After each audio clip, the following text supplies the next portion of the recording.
प्रेम से बोले विष्णु भगवान की जय। औच देव सैनी पदम में कार्तिक व्रत कथा धर्मराज युधिष्ठिर बोले कि हे भगवान, हजार मासों के पक्ष की एकादशी का क्या नाम है और उस दिन कौन से देवता की पूजा होती है तथा उसकी विधि क्या है, सो सब विस्तार पूर्वक कहिए। श्री कृष्ण भगवान बोले कि हे राजन, एक समय नारद जी ने ब्रह्मा से यही प्रश्न पूछा था। तब ब्रह्मा जी बोले, नारद, तुमने कलयुगी जीवों के उद्धार के लिए सबसे उत्तम प्रश्न किया है, क्योंकि एकादशी का व्रत सब व्रतों में श्रेष्ठ है। इसके व्रत से समस्त पाप नष्ट हो जाते हैं। इस एकादशी का नाम पदम है। इसके व्रत करने से विष्णु भगवान प्रसन्न होते हैं। मैं यहाँ एक पौराणिक कथा कहता हूँ, ध्यान पूर्वक सुनो। सूर्यवंशी मानधाता नाम का एक राजा था। वह सत्यवादी, महान प्रतापी और चक्रवर्ती था। वह अपनी प्रजा को पुत्र की तरह पालन करता था। इसकी समस्त प्रजा धन धन से परिपूर्ण थी और सदैव सुख पूर्वक रहती थी। उसके राज्य में कभी अकाल नहीं पड़ता। एक समय राजा के राज्य में 3 वर्ष जल न बरसा, जिससे राज्य में अकाल पड़ गया और प्रजा दुखी रहने लगी। राज्य में यज्ञ होना बंद हो गया। एक दिन प्रजा राजा के पास जाकर प्रार्थना करने लगी कि हे राजन, समस्त विश्व की सृष्टि का मुख्य कारण वर्षा है। इसी वर्षा के अभाव से राज्य में अकाल पड़ गया है और अकाल से प्रजा मर रही है। हे राजन, आप कोई ऐसा उपाय बतलाइए जिससे हम लोगों का दुख दूर हो। इस पर राजा मानधाता बोला कि आप लोग ठीक कह रहे हैं। वर्षा के न होने से आप लोग बहुत दुखी है। राजा के पापों के कारण ही प्रजा को दुख भोगना पड़ रहा है।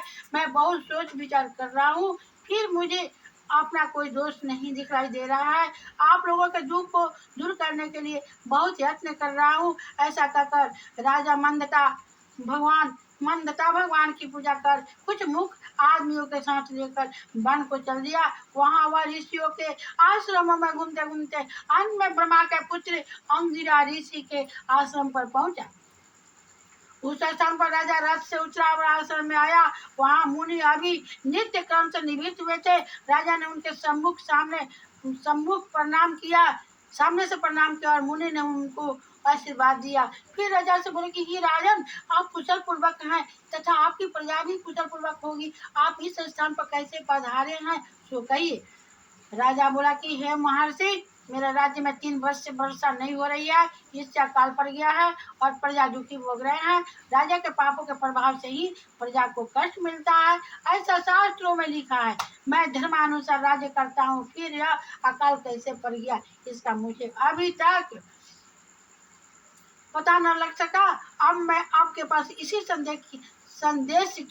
संदेह की निवृत्ति के लिए आया हूँ। आप कृपा कर मेरे इस संदेह को दूर कीजिए और प्रजा को कष्ट को दूर करने के लिए कोई उपाय बतलाइए। इस पर वह ऋषि बोले, हे राजन, यह सतयुग सब युगों में श्रेष्ठ है। इस धर्म के चारों चरण सम्मिलित है। इस युग में ब्राह्मणों को तपस्या करना तथा वेद पढ़ने का ही अधिकार है, परंतु आपके राज्य में एक क्षुद्र भी तपस्या कर रहा है। इसी दोष के कारण आपके राज्य में वर्षा नहीं हो रही है। यदि आप प्रजा का भला चाहते हैं तो उस क्षुद्र को मार दीजिए। इस पर राजा बोला, है मुनीश्वर, मैं उस निरपराध तपस्या करने वाले क्षुद्र को नहीं मार सकता। आप इस दोष से छूटने का कोई अन्य उपाय बतलाइए। तब ऋषि बोले कि हे राजन, यदि तुम ऐसा चाहते हो तो आषाढ़ मास के शुक्ल पक्ष की पदमा के नाम के कार्तिक का विधि पूर्वक व्रत करो। इस व्रत के प्रभाव से तुम्हारे राज्य में वर्षा होगी और प्रजा सुख पाएगी, क्योंकि इस एकादशी का व्रत सब चीजों को देने वाली है और उपद्रव को शांत करने वाला है। मुनि के इन वचनों को सुनकर राजा अपने नगर को वापस आया और विधि पूर्वक पद्मा एकादशी व्रत किया। उस व्रत के प्रभाव से राज्य में वर्षा हुई और मनुष्य को सुख पहुंचा। इस एकादशी को देवशनि एकादशी भी कहते हैं। इस व्रत के करने से विष्णु भगवान प्रसन्न होते हैं। अतः मोक्ष की इच्छा की करने वाले मनुष्यों को एकादशी का व्रत करना चाहिए। चातुर्मास व्रत भी इस एकादशी के व्रत से शुरू किया जाता है। कुंती पुत्र युधिष्ठिर की ये भगवान विष्णु भगवान का स्वयं व्रत किस प्रकार के जाता है, सोच और कृपा पूर्वक कहिए। श्री कृष्ण बोले, हे राजन, अब मैं आपको विष्णु के शयन का व्रत कहता हूँ। अब आप ध्यान पूर्वक सुनिए। जब सूर्य नारायण कर्क राशि में स्थित हो तब विष्णु भगवान को शयन करना चाहिए। और सूर्य नारायण के तुला राशि के आने पर भगवान को उठना चाहिए। लौद अधिक माह के आने पर भी विधि इसी प्रकार रहती है। इस विधि से अन्य देवताओं को सहन करना चाहिए। आषाढ़ मास के शुक्ल पक्ष के कार्तिक का विधि पूर्वक व्रत करना चाहिए। उस दिन विष्णु भगवान की प्रतिमा बनानी चाहिए। वह चतुर्मास व्रत नियम से करना चाहिए। फिर सफेद वस्त्रों का धारण कराकर तक के दर से प्रसन्न कराना चाहिए। उनको धूप दीप नैवेद्य से पूजन कराना चाहिए। भगवान को पूजन शास्त्र ज्ञाता ब्राह्मण के द्वारा कराना चाहिए। तत्पश्चात भगवान विष्णु को इस प्रकार स्तुति करनी चाहिए। हे भगवान, मैंने आपको शयन कराया है, आपके शयन से संपूर्ण विश्व सो जाता है। इस विष्णु भगवान के सामने हाथ जोड़कर प्रार्थना करनी चाहिए कि हे भगवान, आप जब 4 मास तक शयन करें तब तक मेरे इस चतुर्मास व्रत को निर्विघ्न रखे। इस प्रकार विष्णु भगवान की स्तुति करके शुद्ध भाव से मनुष्यों को दातुन आदि के नियम को ग्रहण करना चाहिए। विष्णु भगवान के व्रत को शुरू करने के पांच काल वर्णन किए हैं। देवकन्या एकादशी से लेकर देवोत्थानी एकादशी तक चतुर्मास व्रत को शुरू करना चाहिए। द्वादशी से पूर्णमासी और अष्टमी से संक्रांति को व्रत प्रारंभ करना चाहिए और कार्तिक मास के शुक्ल पक्ष के द्वादशी को समाप्त कर देना चाहिए। इसके व्रत से समस्त पाप नष्ट हो जाते हैं। जो मनुष्य इस व्रत को प्रति वर्ष करते हैं वह सूर्य के समान दीप्तिमान विमान पर बैठकर विष्णु लोक को जाते हैं। हे राजन, अब आप इसका पृथक फल सुने। जो मनुष्य देव मंदिर में रंगीन बेल बूटे बनाता है उसे 7 जन्म तक ब्राह्मण की योनि मिलती है। जो मनुष्य चतुर्मास के दिनों में विष्णु भगवान को दही दूध घी शहद और मिश्री के द्वारा स्नान कराता है वह वैभवशाली होकर सुख भोगता है। जो मनुष्य श्रद्धा पूर्वक भूमि स्वर्ण दक्षिणा आदि ब्राह्मणों को देता है वह स्वर्ग में जाकर इंद्र के समान सुख भोगता है। जो विष्णु भगवान की स्वर्ण प्रतिमा बनाकर धूप दीप पुष्प नैवेद्य आदि से भगवान की पूजा करता है वह इंद्र लोक में जाकर अच्छा सुख भोगता है। जो मनुष्य चतुर्मास के अंदर नित्य प्रति तुलसी जी भगवान को अर्पित करता है या स्वर्ण की तुलसी अर्पित करता है वह स्वर्ण के विमान पर बैठकर विष्णु लोक को जाता है। जो मनुष्य विष्णु भगवान की धूप दीप से पूजा करता है उनको अनंत धन मिलता है। जो मनुष्य इस कार्तिक के महीने तक विष्णु की पूजा करते हैं उनको विष्णु लोक की प्राप्ति होती है। इस चतुर्मास व्रत में जो मनुष्य संध्या के समय देवताओं तथा ब्राह्मणों को सोने के पात्र में बस देते हैं वह विष्णु लोक को जाते हैं। जो मनुष्य भक्ति पूर्वक भगवान के शरणामृत लेते हैं वह इस संसार के अवागमन के चक्र में छूट जाते हैं। जो विष्णु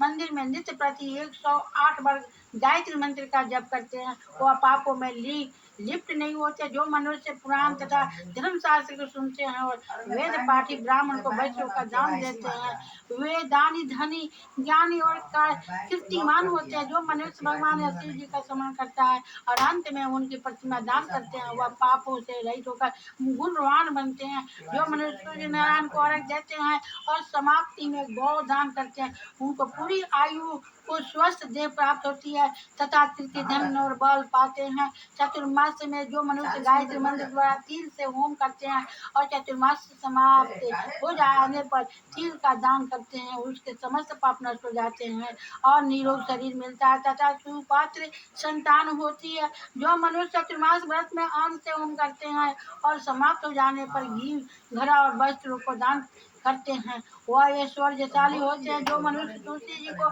दान करते हैं तथा अंत में विष्णु भगवान के निर्मित ब्राह्मणों को दान करते हैं वह विष्णु लोक को जाते हैं। जो मनुष्य चतुर्मास व्रत में भगवान के शयन के उपरांत उनके मस्तक पर नित्य प्रति दूध चढ़ाते हैं और अंत में स्वर्ण की दुर्वाहन करते हैं तथा दान देते समय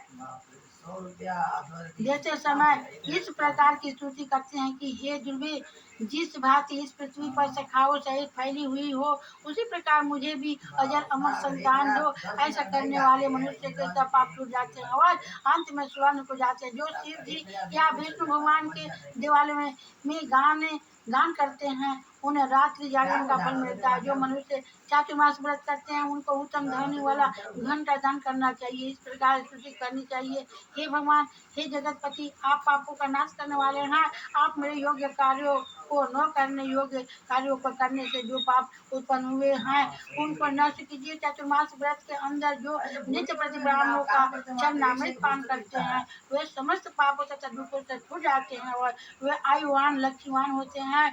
चातुर्मास व्रत के समाप्त हो जाने के बाद ही गौदान करनी चाहिए। यदि गौदान न कर सको तो वस्त्र दान अवश्य करना चाहिए। जो ब्राह्मणों को नित्य प्रति नमस्कार करते हैं उनका जीवन सफल हो जाता है और समस्त पापों से छूट जाते हैं। चातुर्मास व्रत की समाप्ति में जो ब्राह्मणों को नित्य प्रति नमस्कार करते हैं उनका जीवन सफल हो जाता है और समस्त पापों से छूट जाते हैं। चातुर्मास व्रत की समाप्ति में जो ब्राह्मणों को भोजन कराता है उसकी आयु तथा धन की वृद्धि होती है। मनुष्य अलंकार से बछड़े वाली कपिला गाय का वेद पाठी ब्राह्मणों को दान करते हैं वह चक्रवर्ती आयुवान पुत्रवान राजा होते हैं और स्वर्ग लोक में प्रलय के समय अंत तक इंद्र के समान राज्य करते हैं।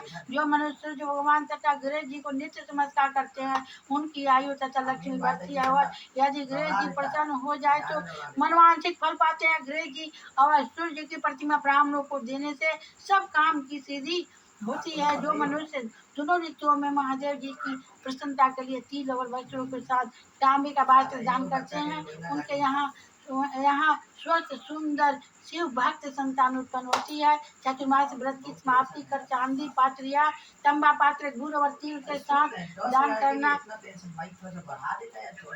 चाहिए। जो मनुष्य विष्णु भगवान के शयन करने के उपरांत तथा शक्ति बस और तिल के साथ स्वर्ण दान करते हैं उनके समस्त पाप नष्ट हो जाते हैं और इस लोक में भोग तथा परलोक में मोक्ष प्राप्त होते हैं। चातुर्मास व्रत के समान होने पर संयम करते हैं उनको अच्छा सुख मिलता है और कुबेर के समान धनवान होते हैं। वर्षा ऋतु में जो गोपी चंदन देते हैं उन पर भगवान प्रसन्न होते हैं। व्रत के समाप्त हो जाने पर इस प्रकार उद्यापन करना चाहिए। 4 छटाक व 8 छटाक वाले तांबे के 8 पात्र और या 48 छटाक का एक तांबे का पात्र लेकर उसमें शक्कर भरकर तथा वस्त्र फल दक्षिणा सहित ब्राह्मण को देना चाहिए। शक्कर सहित तांबे का पात्र सूर्य को प्रिय है इससे मनुष्य के समस्त रोग नष्ट हो जाते हैं। उसके दान के प्रभाव से बलवान कीर्तिवान संतान उत्पन्न होता है। हे कुंती पुत्र इस चातुर्मास व्रत को करने वाला मनुष्य गंधर्व विद्या में नेको नवारी स्त्रियों को प्रिय होता है। जो मनुष्य चातुर्मास व्रत में ब्राह्मणों को सात फल आदि देते हैं और अंत में यथाशक्ति दान दक्षिणा वस्त्र आदि देते हैं वह सुखी राज योगी बनते हैं। शाक और फल देवता तथा मुनियों को प्रिय है अतः उसके देने से देवता प्रसन्न होते हैं। जो मनुष्य इस व्रत में प्रतिदिन सोट मिर्च पीपल और दक्षिणा के साथ दान करते हैं और व्रत के अंत में स्वर्ण तथा सोट मिर्च आदि दान में देते हैं वे 100 वर्ष तक जीते हैं और अंत में स्वर्ग को जाते हैं। जो तंबाकू खाना छोड़ देते हैं गोलू सुनो गोलू जो तंबाकू खाना छोड़ देते हैं उनसे देवता प्रसन्न होते हैं और अनंत धन देते हैं। इस व्रत में जो मनुष्य लक्ष्मी या पार्वती की प्रसन्नता के लिए हल्दी का दान करते हैं और अंत में चांदी के पात्र में हल्दी रखकर दान देते हैं वे स्त्रियां अपने पति के साथ और पति के साथ और पति और पत्नी अपनी पति के साथ और पति अपनी पत्नी के साथ सुख भोगते हैं। इससे उन्हें सौभाग्य अच्छे धन तथा सुपत्र संतान मिलती है और उनकी देवलोक में पूजा होती है। इस व्रत में जो मनुष्य शिव जी व पार्वती जी की पूजा करते हैं तथा दक्षिणा वस्त्र स्वर्ण आदि दान करते हैं और व्रत के शुरू में शिवलिंग की स्थापना करते हैं गौ बैल दान करते हैं और ब्राह्मणों को मीठा भोजन कराते हैं उन्हें संपत्ति और कीर्ति मिलता है और इस लोक में सुख भोग कर अंत में शिव लोक को जाते हैं। इसमें वामन भगवान की प्रसन्नता के लिए ब्राह्मणों को दही से युक्त भात खिलाना चाहिए। यदि वह नित्य न हो सके तो अष्टमी अमावस पूर्णमासी और प्रत्येक रविवार या शुक्रवार को खिलाना चाहिए। इस व्रत की समाप्ति में भूमि का दान करना चाहिए। यदि भूमि दान न हो सके तो वस्तु और स्वर्ण से युक्त पादुका का दान करना चाहिए। ऐसा करने से इस लोक में धन दान पुत्र तथा विष्णु भक्ति मिलती है और अंत में विष्णु लोक को जाते हैं। मनुष्य दान तथा आभूषण से युक्त बछड़ा से गौ का दान करता है वह इस लोक में ज्ञानी और किसी के सेवक नहीं बनते और अंत में ब्रह्म लोक जाकर पितर के साथ सत्ता प्राप्त करते हैं। चातुर्मास व्रत में जो मनुष्य प्रजापत्य का व्रत करते हैं, उसका समाप्त में गौदान करते हैं और ब्राह्मणों को भोजन कराते हैं और समस्त पापों से छूटकर ब्रह्म लोक को जाते हैं। इस व्रत में जो वस्त्र और बैलों के साथ 8 हल दान करते हैं और शाक मूल फल आहार करते हैं तथा पयोव्रत करते हैं, अंत में दूध वाली गौदान देते हैं, वह विष्णु लोक को जाते हैं। जो मनुष्य दोनों ऋतुओं में केला के पत्र और प्लास के पत्तों पर भोजन करते हैं तथा कांसे के पात्र और वस्त्र दान करते हैं, वे इस लोक में सुख पाते हैं तथा तेल नहीं खाते हैं, उनके समस्त पाप नष्ट हो जाते हैं। चातुर्मास व्रत के प्रभाव से समस्त पाप नष्ट हो जाते हैं। चातुर्मास व्रत के प्रभाव से ब्राह्मण घाती करने वाला, सूरा पीने वाला, बालकों को मारने वाला, असत्य भाषण करने वाला, स्त्री को मारने वाला, किसी के व्रत को बिगाड़ने वाला, अग्मय गमन करने वाला, पर स्त्री गमन करने विधवा गमन करने वाला, ब्राह्मणी तथा चंडाली से गमन करने वाला, इन सब के पाप नष्ट हो जाते हैं और अंत में निर्वाण पद को प्राप्त होते हैं। चातुर्मास व्रत के अंत में जो मनुष्य ब्राह्मण को आभूषण युक्त चंदन सहित बैल का दान करते हैं तथा उसे शक्कर का युक्त भोजन कराते हैं, उन्हें विष्णु लोक प्राप्त होता है। जो मनुष्य भगवान के शरण करने पर नित्य प्रति रात्रि जागरण करते हैं तथा अंत में ब्राह्मण को भोजन कराते हैं, उन्हें शिव लोक की प्राप्ति होती है। चातुर्मास व्रत में जो मनुष्य नित्य प्रति एक समय खाकर ही रहते हैं तथा अंत में भूखे को भोजन कराते हैं, उन्हें स्वर्ग की प्राप्ति होती है। जो मनुष्य भक्ति पूर्वक भगवान की पूजा करते हैं वह विष्णु लोक को जाते हैं। जो भगवान के सहन करने के बाद भूमि पर सोते हैं तथा अंत में शरीर दान करते हैं, उनकी शिव लोक में पूजा होती है। चातुर्मास व्रत में जो मनुष्य मैथुन नहीं करता वह बलशाली, यह सभी केवल लक्ष्मीवान होता है तथा अंत में स्वर्ग लोक को जाता है। जो मनुष्य इस व्रत में उत्तम चावल या जौ का दान करते हैं वह स्वर्ण को जाता है। चातुर्मास व्रत में जो तेल नहीं लगाया तथा अंत में कांसे या मिट्टी के पात्र में तेल भरकर दान देता है वह विष्णु लोक को जाता है। जो व्रत में शाक नहीं खाता और अंत में 10 प्रकार के शाक वेद पाठी ब्राह्मण को देता है, वह शिव लोक को जाकर ख्याति प्राप्त करता है। जो मनुष्य इस व्रत में गेहूं को त्याग कर भोजन करते हैं तथा स्वर्ण को दान करते हैं, उन्हें अश्वमेध यज्ञ के फल की प्राप्ति होती है। जो मनुष्य इस व्रत में अपनी इंद्रियों का दमन करते हैं उसे अश्वमेध यज्ञ का फल मिलता है। जो मनुष्य सावन में शाक, भादों में दही, कुआर में दूध और कार्तिक में दाल को त्याग देते हैं, उन्हें निरोगी काया प्राप्त होती है। जो स्नान करके भगवान की पूजा करते हैं, जो सावन में साग, भादों में दही, कुआर में दूध और कार्तिक में दाल को त्याग देते हैं, उन्हें निरोगी काया प्राप्त होती है। जो स्नान करके बहुत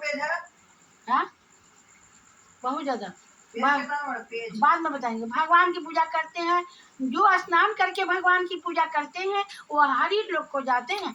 जो मनुष्य इस व्रत में मीठा, खट्टी, कड़वा पदार्थ को त्याग देते हैं वह समस्त दुर्गुणों से छूटकर स्वर्ण को जाते हैं। खट्टा मीठा नहीं खाना है, कड़वा नहीं खाना, तीता नहीं खाना है इस व्रत में। जो मनुष्य इस व्रत में चंद्रायण व्रत करते हैं वह स्वर्ग लोक को जाते हैं। जो मनुष्य इस व्रत में एक मात्र दूध पर ही निर्वाह करते हैं उनका वंश प्रलय के अंत तक चलता है। जिस दिन भगवान शयन से उठते हैं उस दिन ब्राह्मणों को दान, वस्त्र आदि भोजन देना चाहिए। यह समस्त दान वेद पाठी धार्मिक ब्राह्मण को देना चाहिए। चोरी करने वाला, मद्यपान करने वाला, अगमया करने वाला, अधर्मी शास्त्रों को निरादन करने वाला, मिथ्या बोलने वाला तथा अन्य त्याज्य करने वाले ब्राह्मणों को दान देने से उल्टा पाप लगता है तथा नरक की प्राप्ति होती है। प्रेम से बोले विष्णु भगवान की जय।